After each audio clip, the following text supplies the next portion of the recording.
Hello everyone, this is Eric Ganado sa buhay. Mainit na showbiz balita ating pag-uusapan ngayon.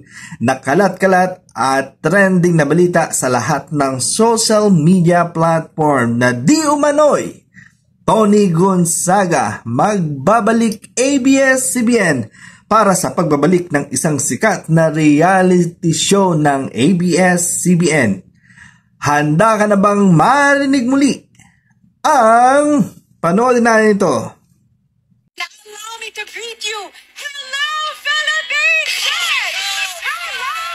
So, yun na guys. Gusto nyo na bang marinig ang pagsabi ni Tony Gonzaga ng Hello Philippines and Hello World? Pero bago yan, tingnan natin at pulsuhan natin ang mga netizen. Ano nga ba ang gusto ng netizen? Alamin natin yan. Now na!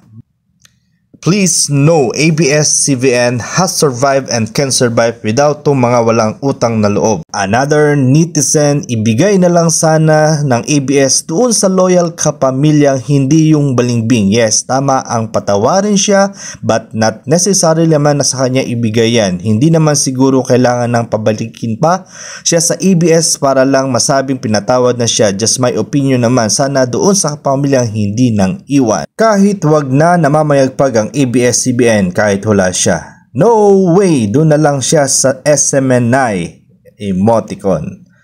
Give chance to others. Maraming ibang talented actors host na need mabigyan ng break. Another netizen, wala namang masama kung magbalik kapamilya si Tony. Welcome her in a good vibes with heart flower.